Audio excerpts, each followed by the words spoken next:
Je suis Gilles Montègre, historien, maître de conférences HDR à l'Université Grenoble-Alpes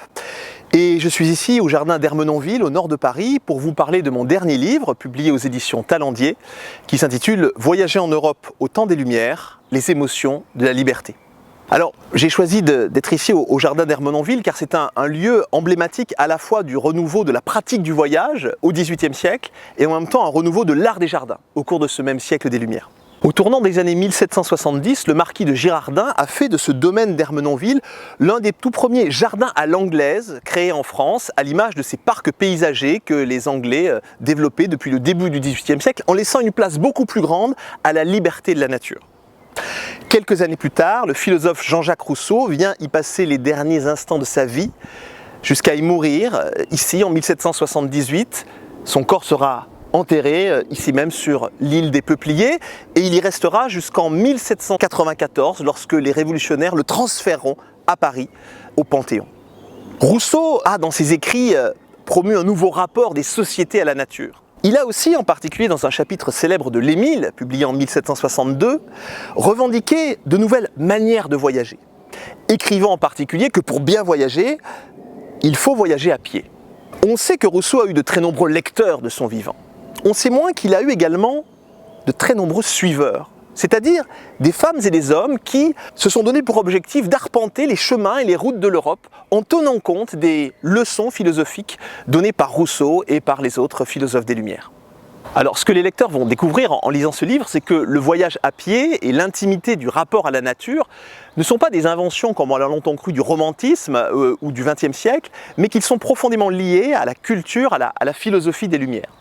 Cette dimension est tout à fait intéressante parce qu'elle est aussi une invitation à repenser nos manières de voyager aujourd'hui, touristes avides et pressés que nous sommes.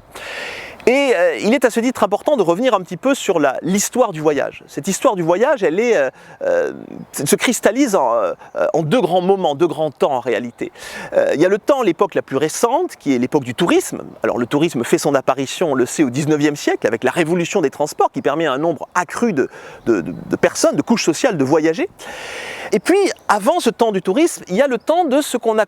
pris pour habitude d'appeler le Grand Tour. Le Grand Tour désignant une pratique bien particulière de voyage qui concernait principalement, seulement d'ailleurs à vrai dire, les jeunes nobles du continent européen qui, à partir de la fin du XVIe siècle, se mettent à parcourir ce continent pour développer leur culture classique au contact des monuments qui sont liés aux œuvres qu'ils ont lues dans les collèges ou auprès de leurs précepteurs et en même temps cultiver leur identité de courtisans en fréquentant de différentes cours. Ce Grand Tour, il est omniprésent en réalité dans les études sur le voyage et je crois qu'il est intéressant de revenir dessus car le Grand Tour en réalité est une notion piège. C'est une notion piège car d'abord c'est une notion une expression qui n'a jamais été utilisée en tant que telle par les voyageurs de l'époque de la Renaissance au temps des Lumières. En fait cette notion s'est développée principalement à la fin du XXe siècle dans les études sur le voyage à un moment, et ce n'est pas un hasard, où le tourisme de masse, ce qu'on appelle aujourd'hui le surtourisme, se développe considérablement à l'échelle de l'Europe et du monde. Et donc le Grand Tour devient en quelque sorte une forme de nostalgie d'un art du voyage que l'on aurait perdu et qu'il s'agit de retrouver pour faire face à un tourisme prédateur à la fois pour les populations et prédateur pour l'environnement. Ce que propose mon livre, c'est une autre scansion, une autre histoire, puisqu'il est une alternative finalement au surtourisme et au voyage élitiste du Grand Tour, c'est le voyage des Lumières. Et ce voyage des Lumières, il a, je crois, beaucoup à nous apprendre sur les manières que nous pouvons avoir de transformer le sens du voyage aujourd'hui. Alors ce qui m'a amené à m'intéresser aux voyageurs au temps des Lumières, c'est que je suis un spécialiste de l'Italie. Et l'Italie est, comme on le sait, la terre d'élection par excellence du voyage dans l'Europe ancienne, à telle enseigne que de grandes œuvres, de grandes personnalités se sont forgées au contact des paysages italiens, de Stendhal à Byron, en passant par Montesquieu. Mais je crois aussi que cette Italie du voyage, elle souffre d'un certain nombre de clichés. Le berceau de l'Antiquité, le bel paese, la terre des papes et des moines, etc. Et ce que j'ai constaté en consacrant ce livre à l'histoire du voyage au XVIIIe siècle, c'est deux choses. D'abord, c'est que cette Italie du voyage, elle se reconfigure conformément aux suggestions de la philosophie des Lumières. Les voyageurs ne s'intéressent plus seulement au XVIIIe siècle à l'Italie des cours et à l'Italie des villes, mais à l'Italie par exemple des volcans et à l'Italie des îles. L'Italie est également cette péninsule par le truchement de laquelle des voyageurs européens vont parvenir à approcher des territoires plus lointains qu'ils n'ont pas encore véritablement les moyens matériels d'appréhender, des territoires comme les Amériques, comme l'Inde, comme l'Égypte, et qu'ils vont pouvoir commencer à découvrir à l'appui des collections de manuscrits et de vestiges présents dans les collections italiennes. Et puis il y a une deuxième dimension qui me semble centrale dans cette histoire du voyage au temps des Lumières, c'est que l'Italie n'est pas le seul point de mire de cette Europe du voyage. Toute une série d'autres territoires deviennent attractifs pour les voyageurs des Lumières, et on peut dire à ce titre que on a vraiment affaire à une époque, à un XVIIIe siècle, où les voyageurs deviennent finalement les pionniers, les premiers promoteurs d'une forme d'unification de la géographie culturelle de l'Europe, en mettant en contact les villes avec les campagnes, en mettant en contact les franges littorales avec les arrière-pays, en mettant en contact les vallées avec les sommets. On a une Europe qui se découvre elle-même, qui se forme, qui se forge à l'appui des chemins du voyage au temps des Lumières. Alors renouveler l'approche du voyage dans cette époque charnière qui est le XVIIIe siècle suppose évidemment de recourir à une autre documentation que celle qui était utilisée le plus souvent auparavant.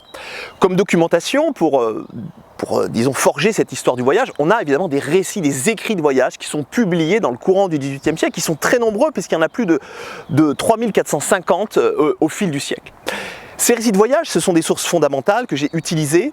qui ont leurs atouts mais qui ont aussi leurs limites. Qui ont leurs limites parce que lorsqu'un voyageur publie un récit de voyage, évidemment, il recompose à l'envi,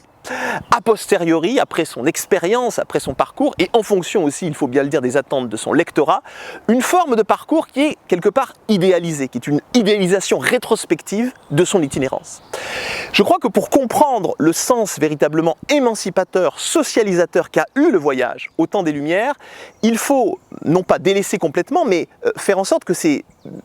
récits de voyage se complètent avec des archives du voyage. Qu'est-ce que j'appelle archives du voyage? J'appelle archives du voyage toute une série de documents qui sont à la fois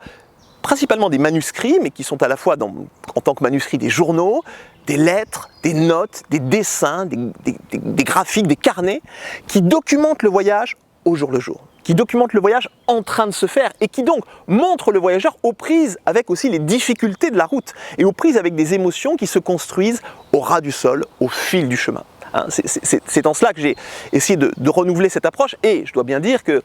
pour le faire, j'ai eu une chance extraordinaire, c'est de découvrir l'une des plus, alors je dirais d'abord assurément l'une des plus profuses, l'une des plus complètes, et peut-être aussi à mon avis l'une des plus belles archives de voyage de tout le XVIIIe siècle européen. Ce sont les archives de François de Paule Latapie, un voyageur bordelais qui a parcouru l'Europe, l'Angleterre, la France, l'Italie au tournant des années 1770 et qui a conservé de ses périples de très importants portefeuilles comportant à la fois justement des journaux de voyage, plus de 4 millions de signes, mais des lettres, et qui documentent ce voyage réalisé au fil de la route, au fil du chemin. Alors François de Paule Latapie, c'est quelqu'un qui aujourd'hui est assez peu connu du grand public et pour cause, ses archives de voyage n'ont jamais été publiées en son temps. Je les ai retrouvées dans un château de l'Entre-deux-Mers, chez les descendants actuels du voyageur. Et c'est un personnage en réalité fascinant pour comprendre le siècle des Lumières, car c'est ce qu'on appellerait aujourd'hui un véritable transfuge de classe du XVIIIe siècle. C'est quelqu'un qui a eu une destinée qui n'était pas forcément liée à son ascendance sociale. C'est quelqu'un qui est le fils d'un notaire, mais pas n'importe quel notaire, puisque son père était le notaire du philosophe Montesquieu, dans sa seigneurie de la Brède. Montesquieu va prendre sous son aile ce jeune enfant, en lui proposant une éducation à la fois dans les lettres, dans les sciences, et finalement lui donner une destinée qui n'aurait pas dû être sienne. Grâce au réseau Montesquieu, au réseau du philosophe Montesquieu, mais aussi de ses descendants directs, Latapie va être amené à fréquenter les milieux de la cour, les milieux de la ville, va se rendre à Paris, et va acquérir les moyens financiers pour voyager, pour parcourir l'Europe. En voyageant, Latapie va se rendre compte des injustices qui fracturent la société d'Ancien Régime, et il s'en rend d'autant mieux compte que lui-même a été victime de ces relative injustice. Il a longtemps été à Paris précepteur de familles aristocratiques et il a cherché à échapper en quelque sorte à son sort en quittant le giron des grands pour trouver sur les chemins du voyage une expérience fondamentale qui est l'expérience de la liberté. Alors au siècle des Lumières, non seulement les voyageurs ne se limitent pas à la pratique du grand tour aristocratique, mais ils s'inscrivent d'une certaine manière en faux, en contradiction avec les logiques du grand tour. Le grand tour, je le rappelle, c'est un voyage fondé sur une éducation liée à l'amélioration de soi. Or, le voyage des Lumières, tel qu'il est d'ailleurs défini dans l'encyclopédie, le voyage c'est une école où on apprend la diversité de tant d'autres vies. Donc le voyage devient un instrument non pas simplement pour s'améliorer soi, mais pour participer à une compréhension globale et collective du monde. Et donc de nouveaux voyageurs vont se mettre à parcourir l'Europe en tenant compte de cette philosophie. Et l'ATAPI est très intéressant parce que ces archives de voyage sont si profuses qui nous permettent d'aboutir à une véritable radiographie de l'Europe voyageuse. J'ai fait une base de données sur toutes les rencontres de l'ATAPI pendant son voyage franco-italien. On a 1313 rencontres, 245 voyageurs, et sur ces 245 voyageurs, on n'a que 81 voyageurs qui ressortissent de ce qu'on appellerait le grand tour. Donc on a des tas de voyageurs qui participent à ce que j'appelle dans le livre un archipel du voyage, qui ne correspondent pas au strict carcan du grand tour aristocratique. Au XVIIIe siècle, le voyage, la pratique du voyage s'ouvre à de nouvelles couches sociales. Quelles sont ces couches sociales ? On pense bien sûr à la bourgeoisie, à la gentry anglaise, mais aussi à d'autres milieux, les milieux de l'art, les milieux de l'artisanat, et puis aussi au voyage des femmes qui acquièrent une importance toute particulière, au voyage également des domestiques qui, on le sait par la presse d'annonces, manifestent un désir personnel intense de voyager comme pour, d'une certaine manière, commencer à se libérer de leurs conditions. Et le voyage est donc libérateur. L'ATAPI est un exemple qui permet de comprendre cette dimension émancipatrice du voyage. L'ATAPI qui écrit dans un passage très beau de ses éphémérides « Chacun est dominé par ses goûts, le mien est celui de la liberté extrême. Je veux toujours pouvoir me dire « je verrai ceci, j'irai là, si je veux ». Et donc la liberté, c'est ça que nous montre, je crois, cette enquête, avant d'être une doctrine affichée au fronton de notre Constitution et de nos institutions, la liberté c'est une émotion. C'est une émotion qui s'éprouve sur les chemins du voyage en Europe, et ça nous permet donc de mieux comprendre cette articulation entre une société en mouvement et une société politique qui va s'émanciper. Donc en lisant ce livre, les lecteurs découvriront bien sûr des grands seigneurs en voyage, mais aussi des voyageurs artistes, des voyageurs érudits, des voyageurs libertins, des voyageurs aventuriers, des pèlerins également. On trouve également dans mon livre des voyageurs non européens, qui viennent de territoires lointains, de Chine par exemple, des terres amérindiennes ou du Pacifique, qui se mettent à parcourir l'Europe et qui offrent aux Européens finalement un tableau très nouveau, puisque les Européens ne sont plus simplement des observateurs, mais sont des sujets observés. Et donc ce voyage des non-européens va offrir la possibilité à la société européenne de repenser les frontières entre elle-même et les autres. Le XVIIIe siècle est un siècle de l'écrit, donc on a effectivement une production de guides de voyage, d'art du voyage qui se développe tout au long du siècle, des guides d'ailleurs qui se spécialisent au fil du siècle en fonction de ces nouvelles catégories de voyageurs. On va avoir des guides conçus pour des artistes, des guides conçus pour des voyageurs naturalistes, et on a également 200 ans avant le guide du routard, je rappelle que les premiers guides du routard en France, c'est le milieu des années 70, en 1775, le premier, pourrait-on dire, guide du routard de l'Europe des Lumières, c'est le livre d'un certain Dutens, Itinéraire des routes les plus fréquentées de l'Europe, qui paraît donc en 1775 et qui, de manière très moderne, va enjoindre les Européens, les voyageurs, à s'intéresser non pas seulement au point d'arrivée, mais à la route qui permet, qui les lie de leur point de départ à leur destination finale, à leur horizon d'attente. Ce guide est composé de manière très moderne, avec 117, très pratique surtout, avec 117 itinéraires de ville à ville, qui font de la route non plus un mal nécessaire, mais un moyen progressif de découverte. L'étude du voyage est intéressante parce qu'elle permet de sortir d'un peu de l'image d'Épinal que l'on a parfois sur le XVIIIe siècle, qui est de dire que c'est un temps où toute l'Europe parlait français. Alors c'est vrai que si on reste dans le monde des cours, dans le monde des chancelleries, dans le monde des salons, le français est une langue véhiculaire, comme peut l'être l'anglais aujourd'hui, de manière un peu triste d'ailleurs, à travers une langue appauvrie que certains appellent le globish. Mais pour ces voyageurs des Lumières qui cherchent à appréhender les populations et le territoire, ils se rendent bien entendu compte de la nécessité d'apprendre les langues du pays traversé. Et c'est d'autant plus important, et d'une certaine manière d'autant plus facile pour eux, que les temps de voyage sont au XVIIIe siècle beaucoup plus longs, prennent souvent plusieurs mois, plusieurs années, donc le temps du voyage est bien souvent un temps d'apprentissage de la langue. L'ATAPI en offre un bon exemple, il séjourne 6 mois à Rome, en 1775, et il s'offre les services d'un maître de langue qui, en 22 leçons, semaine après semaine, va lui permettre d'approcher, d'appréhender la langue italienne et lui permettre de tenir une conversation courante avec des interlocuteurs italiens et donc de renouveler son espace social en ne se limitant plus seulement au milieu des voyageurs et des expatriés français à Rome, mais en intégrant le milieu des Romains et des habitants de la ville. Alors, ce qui est important lorsqu'on confronte ces fabuleux manuscrits de voyage de Latapi avec 254 écrits issus de la plume d'autres voyageurs, comme je l'ai fait pour ce livre, c'est de se rendre compte aussi de la manière dont ces voyageurs, inspirés par les philosophes, appréhendent les territoires et appréhendent l'autre. Le voyage au XVIIIe siècle, si on lit l'encyclopédie, est quelque chose de très important. Ce n'est pas simplement un divertissement personnel ou collectif. Le voyageur est véritablement celui qui va permettre aux philosophes de l'informer sur le degré de bonheur, de félicité des différents peuples de l'Europe. Et par là même également de relier ce niveau de bonheur, si on peut dire, à la constitution des États et à la pratique des gouvernements. Donc, dans ce cadre-là, le voyageur ne peut plus se contenter d'une forme d'entre-soi, élitaire ou élitiste. Il doit aller à la rencontre des ouvriers, des populations, des artisans, à Londres par exemple pour Latapi en 1770. Alors évidemment, cette rencontre, elle donne parfois lieu à des incompréhensions qui sont d'ailleurs réciproques, parce que vous avez des catégories de population qui voient arriver à eux, dans les campagnes, dans les îles, des gens qui viennent les visiter et dont ils ne comprennent pas la présence. Latapi, par exemple, lorsqu'il arrive sur la petite île du Giglio en Italie, passe auprès de la population pour un mystérieux envoyé du sultan ottoman qui serait là pour s'emparer de l'île, alors que lui, il ne vient là que pour enquêter sur la population et sur les richesses de l'île. Mais ces nouveautés dans le rapport intime qui se tisse entre les voyageurs et les autochtones, pourrait-on dire,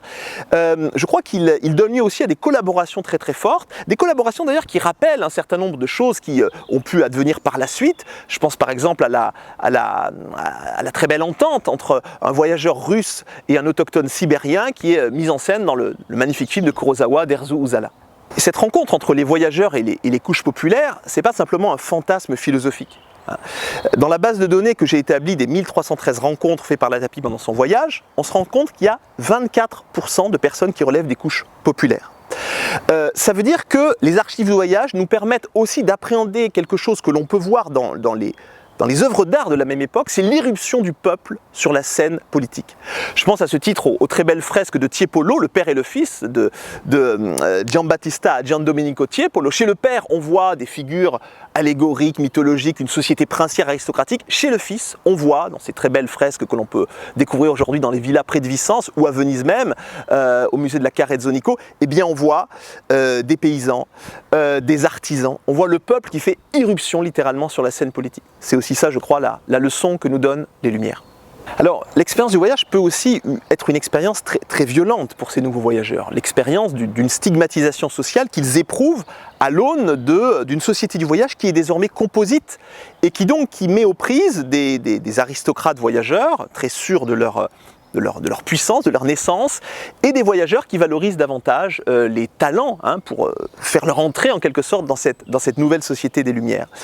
Ce qui est intéressant, c'est que les archives du voyage sont un très bon observatoire de ces rivalités, de ces tensions. Les récits de voyage, beaucoup moins, parce que les récits de voyage, vous avez le système de publication qui fait que vous ne pouvez pas dire du mal des grands dont vous dépendez. Dans les archives du voyage, un certain nombre d'émotions, des émotions comme le rire, des émotions comme la honte, des émotions comme la peur, se donnent à voir. Latapi en est un très bel exemple et on comprend à la fois la force et les limites de cette société clivée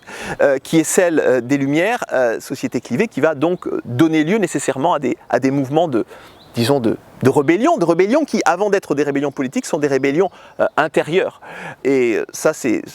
les archives voyage sont un très bel exemple pour s'en rendre compte. J'ai introduit dans le livre la notion nouvelle de voyage frontière, en m'inspirant d'ailleurs d'une notion ancienne parue dans un article de 1989 sur les objets frontières, Boundary Object. Alors cette idée de voyage frontière, c'est ce qui fait aussi la modernité, je crois, du voyage des Lumières, c'est que ces voyageurs portent sur un certain nombre d'objets, un certain nombre de lieux, des regards croisés, des regards complémentaires, des regards qui sont à la frontière de différents champs de compétences. Je vous en donne un exemple à travers un site qui devient une nouvelle destination de voyage au XVIIIe siècle, c'est le site de Pompéi. La monarchie napolitaine découvre ce site fabuleux qui va permettre aux voyageurs non seulement de nourrir leur passion pour l'Antiquité, mais d'avoir, comme le disait Stendhal, une Antiquité face à face. Latapi porte sur ce site pompéien un regard très original, qui participe du voyage frontière parce parce que la tapie a une formation de naturaliste, de botaniste. Et donc il va considérer le site de Pompéi non pas comme un lieu où on peut excaver des trésors, des vestiges, des monuments, mais comme un lieu de fouille qu'il faut penser de manière globale, avoir une vision stratigraphique du site de fouille. Et ça renouvelle complètement l'approche du lieu, puisque Pompéi ne devient plus seulement un lieu d'extraction de trésors, mais un lieu où il faut penser la cohérence d'un espace archéologique. Et le plan de la tapie qu'il réalise des fouilles de Pompéi en 1776, conservé aujourd'hui à l'Académie de Bordeaux, est le plus ancien plan de fouilles du site dont on dispose, avant même celui publié quelques années plus tard par Piranèse. Voilà, donc c'est un bel exemple de ces voyages frontières à l'articulation des savoirs sur la nature et des savoirs sur la société. C'est ce qui fait que les voyageurs des Lumières sont des passeurs très modernes et qui nous enseignent beaucoup de choses aujourd'hui, à l'heure où l'on souffre, je crois, d'une dissociation des savoirs sur la nature et des savoirs sur la société. Un divorce qui nous a finalement éloignés d'une vision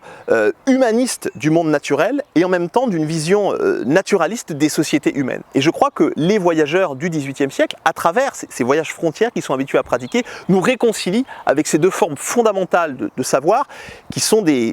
une articulation décisive à prendre en compte face au défi environnemental qui nous touche. Cette histoire du voyage que j'essaie de construire, c'est aussi une histoire politique. C'est une histoire qui nous montre que les effets d'appropriation culturelle, que l'on a souvent tendance à envisager à l'échelle de l'Europe coloniale vis-à-vis des autres parties du monde, ces questions d'appropriation culturelle se posent aussi à l'intérieur même du vieux continent européen. Avec des appropriations d'objets d'art, mais aussi d'objets naturalistes qui font qu'un certain nombre de couches de population, un certain nombre d'États, de pays, de régions, mettent la main sur d'autres. Bien avant la question célèbre aujourd'hui des marbres du Parthénon, les Anglais, même s'ils ne sont pas les seuls, pillent allègrement les collections d'art italiens du XVIIIe siècle. On peut citer quand même un subterfuge assez étonnant dans la Rome du XVIIIe siècle, les 7 sacrements de Toussaint, l'un des plus beaux cycles de peinture admirés par les voyageurs du XVIIIe siècle, qui sont littéralement exfiltrés de Rome, mais alors avec un stratagème particulier, puisque celui qui les exfiltre passe une sorte de contrat avec le possesseur de ces tableaux pour réaliser des copies de ces œuvres, des copies qui vont rester dans le palais, qui vont permettre aux voyageurs qui continuent à les voir de croire que ce sont des vrais, mais les originaux vont enrichir les collections anglaises. Et ces phénomènes de captation que l'on va retrouver à d'autres échelles et dans d'autres cadres sous la Révolution française concernent aussi des échantillons naturalistes. Je pense par exemple aux poissons fossilisés du mont Bolca, qui sont un objet naturaliste tout à fait fascinant pour les voyageurs, parce qu'ils leur montrent, on est au nord de la ville de Vicence, finalement des poissons fossilisés qui ne s'inscrivent pas dans les classifications naturalistes existantes. Donc les voyageurs commencent à penser la nécessité possible d'une évolution des espèces à travers ces échantillons qui fascinent donc et qui font l'objet de captations véritables. Et puis je pense aussi à un fameux et un mystérieux champignon qui pousse sur l'archipel de Malte et que la tapie et d'autres voyageurs vont chercher à capter en se rendant sur l'île parce qu'on lui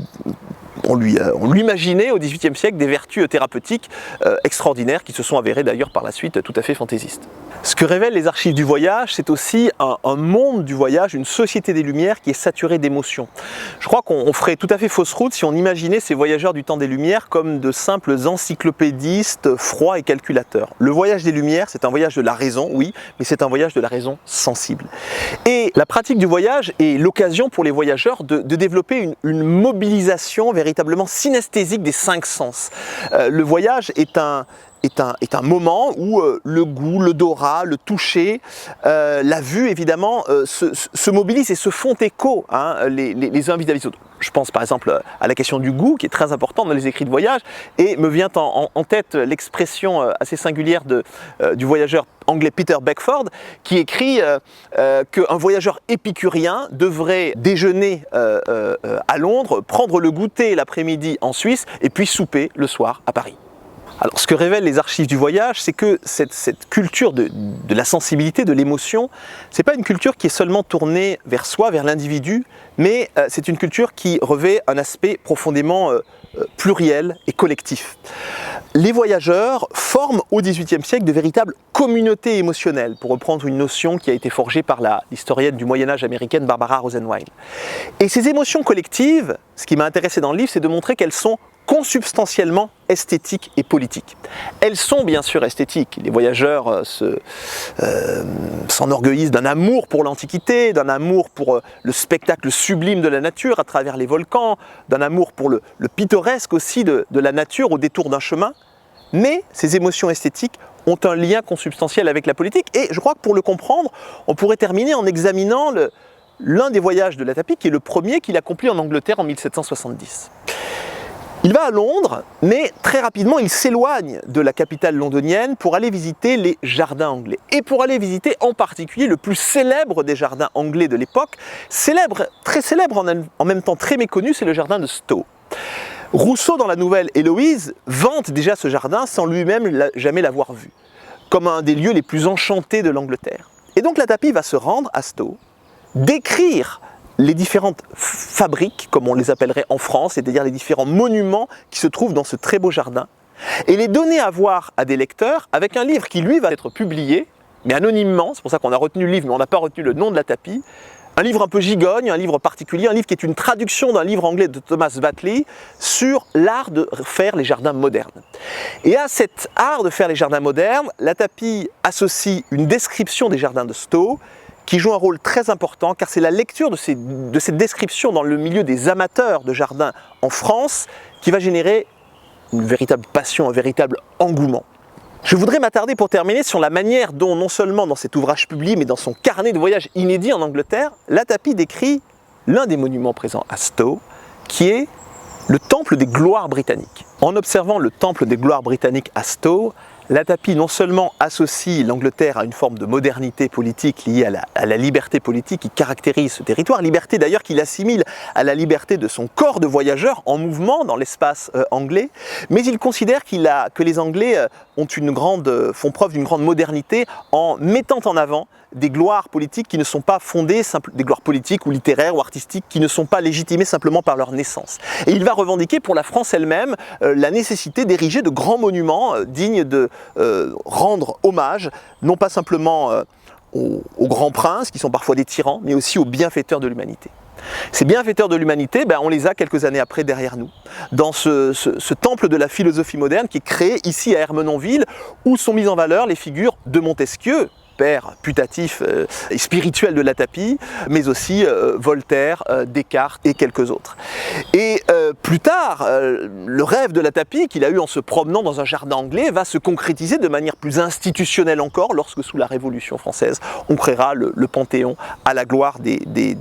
grands individus qui ont participé à l'histoire non seulement de France mais à, disons, au bien public. Les jardins d'Ermenonville incarnent merveilleusement ce lien fondamental, cette articulation entre émotion esthétique et émotion politique, bien mis en avant d'ailleurs aussi dans les écrits du philosophe Jacques Rancière ou de l'historienne Sophie Vanish. Ermenonville, à partir du moment où Rousseau y décède en 1778, devient un haut lieu de pèlerinage littéraire. De très nombreux voyageurs s'y rendent, de Marie-Antoinette à Schiller, en passant par Franklin ou Napoléon. Mais je voudrais insister pour terminer sur un voyageur méconnu, un voyageur néerlandais, Lambert van Eyck, qui se rend, non pas d'abord à Ermenonville, mais en France, mais à une période bien particulière, puisqu'on est en 1788, juste avant l'avènement de la Révolution. Et il se rend en France avec une idée bien particulière, c'est de convaincre les autorités françaises, et en particulier la figure montante qui est le marquis de Lafayette, le convaincre de lui apporter un soutien à la cause des libertés néerlandaises. Alors Lafayette essuie, je dois dire, une fin de non-recevoir aux attentes de Van Eyck, parce qu'il a bien d'autres chats à fouetter avec les bouleversements qui s'annoncent dans le royaume de France. Donc Van Eyck est un petit peu déçu, mais avant de quitter la France, eh bien, il se rend ici à Ermenonville sur la tombe de Jean-Jacques Rousseau. Et je crois que ce détour révèle bien cette articulation finalement fondamentale que l'on peut saisir par le prisme de la pratique du voyage entre le temps des Lumières et l'âge des Révolutions. Une des choses singulières des archives de voyage laissées par Latapi, c'est qu'elles sont en partie cachées. Alors non seulement elles ont été cachées aux historiens de métier parce qu'elles n'étaient pas dans des lieux publics, mais elles contiennent en elles-mêmes, ces éphémérides de voyage, ces journaux de voyage, une partie cryptée, un alphabet mystérieux qu'il a fallu décoder. Et lorsque j'ai décodé cet alphabet, je me suis rendu compte d'une chose assez extraordinaire, c'est que l'histoire sentimentale que Rousseau nous a décrite dans la nouvelle Héloïse, cette histoire qui a fait pleurer des générations entières de lecteurs, cette histoire qui cette histoire d'amour contrarié entre Julie et Saint-Preux, eh ben cette histoire elle a été vécue dans sa chair par le voyageur Latapie. C'est ça qui nous décrit dans cet alphabet secret. En 2 mots, Latapie est à Paris employé par la très riche et très aristocratique famille de Langeron. Il est précepteur des enfants Langeron, une idylle née avec Aglaé de Langeron. Et puis évidemment, cette idylle n'a absolument pas de devenir possible, puisque le marquis de Langeron ne peut pas songer un seul instant que sa fille épouse un vulgaire fils de notaire. Donc Latapie se désespère totalement de cette idylle qui a été tuée dans l'œuf par la rigueur, la violence des assignations sociales. Il songe sérieusement à mettre fin à ses jours, et puis finalement il laisse à la vie une dernière occasion, une dernière chance de le surprendre, et cette chance, ça sera le voyage. Il prend la route et le voyage et l'alphabet crypté qu'il nous livre sont comme